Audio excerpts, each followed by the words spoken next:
Welcome to Dark Knight Films Reviews and another classic movie night. Tonight, I will be reviewing Nancy Drew, Detective, released in 1938.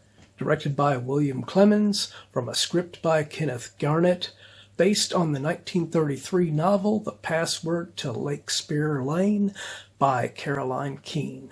Starring Bonita Granville, John Litel, James Stephenson, Frankie Thomas, Frank Orth, Renie Riano, Helena Philips Evans, Dick Purcell, and Charles Trowbridge. Now, if you're looking at the back of this thing and you're thinking this is going to be a really serious adaptation of Nancy Drew, you'll be highly disappointed. Because unlike how serious this makes this film look, they portray this more fun, similar to the Mickey Rooney films at the time, the Andy Hardy films and stuff. Funny, I mentioned Hardy when the Hardy Boys were in books around the same time as Nancy Drew. But the book that this is based on, The Password to Larkspur Lane, is a much more serious book. And a lot of the stuff that happens, that they do translate some of this to the screen, but without all the cool mystery elements that were in the book, with Nancy actually investigating and doing her detective work. In here, it is just all basically thrown at her feet. Basically, for instance, the kidnap victim of the story, Mrs. Eldridge, is introduced to Nancy early as a donor to her school. That is not in the novel. The novel, she never met Eldridge until she found out who she was and that she was missing and she was being, she had been kidnapped, and whenever she found her, she rescued her. And that's another change that they do, but I will get to that later in this review. That kind of annoys me, is the rescue. But the characters even though at this point in time, Bess and George were not part of Nancy Drew's friends, Helen Corning was. And yet she does not appear in this film at all. Instead, all of Helen's stuff from the books are thrown onto a representation of what Ned Nickerson is. But instead of leaving him be Ned Nickerson, for whatever reason, they changed his name to Ted Nickerson. And he is played by Frankie Thomas. And it just makes him a comical sidekick character in here instead of the serious boyfriend that Ned was in the novels. And the only one that really is pretty much the way that they were in the novels, kind of, is John Litel playing her father, Carson Drew. He's pretty damn good. I like him in the role. I think he did a good job in this film. But Bonita Granville as Nancy, she's too ditzy, teen, goofy, comical. She is very intelligent, she shows in certain moments in this, and that part of it made me think that this was a way ahead of its time version of Legally Blonde.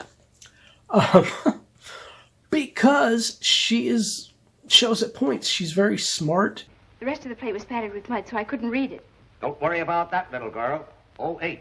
That's the kind of information that's valuable to a detective. I was just thinking. That would be about 20,000 licenses ending in 08, wouldn't it? Yeah, I guess. And since you don't know the state in which the license was issued, you might have to look through about 400,000 or 500,000 cars before you found the right one. And you could do it just like that. My, that's wonderful. But at other points, she shows, and makes herself out to be, completely ditzy and goofy. And it just does not fit the Nancy Drew character at all. And then there's Hannah Gruen, the character that was their loyal housekeeper in the books. Now, granted, the story that this is based on in the novel, Hannah injures herself early in the novel and has to be hospitalized and cannot work. And they bring in a replacement with Effie Snyder. And Effie Snyder is in this, which would be fine if Hannah was in it as well. But Renie Riano's Effie Snyder is just played off as this is their housekeeper. There is no Hannah in this version of the characters. But the changes are just too idiotic. I mean, it just doesn't make sense to turn something that was more serious into a, comical, teen, fun kind of film. And I don't know what Warner Brothers was thinking at this time to do this.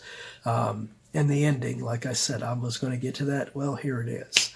When she goes to rescue Mrs. Eldridge, she ends up going in there, instead of with Helen, like it is in the book, where Helen is disguised as a nurse and Nancy is disguised as a widow being brought into this place. They use Ted. Ted dressing as a woman. It's played for laughs, played goofy.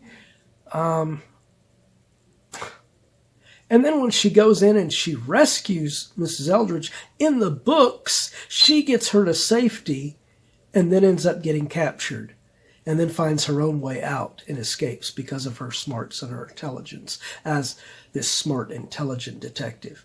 In this, she tries to get them out of there and escape and gets them all recaptured again. She is not as effective as a character in this at all. And then she has to be saved by Ted, because Ted is the one that figures out some X-ray machine to send out a message. Instead of Nancy being the smart one that figures out her own way out of it like she did in the novel, they have to give this to Ted. And then at the end, a gun gets knocked out of the main villain's hand by Ted. And Nancy picks it up and starts just shooting around wildly and scaring the hell out of the villains to where they all duck for cover. And then the police and her father, Carson, shows up and saves the day. And she's still sitting there clicking on an empty gun like she doesn't know what the hell she's doing with a gun. I mean, it's just like, don't portray her that way.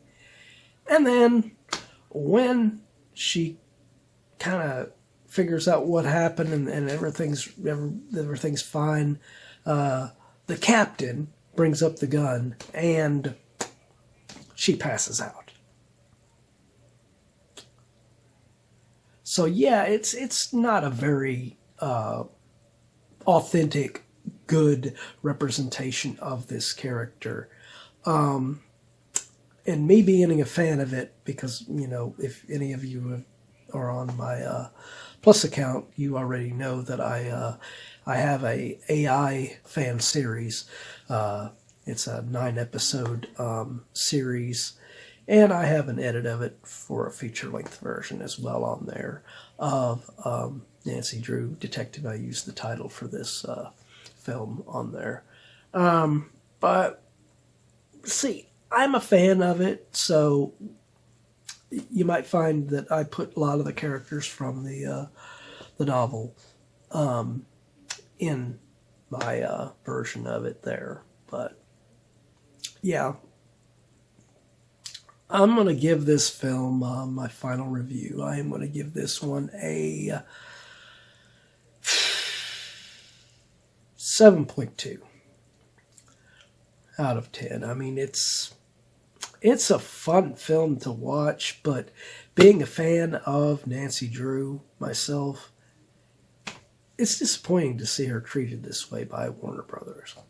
And I hate to see what is going to happen when I go on to review the future films in this series, because there were 4 films in this series.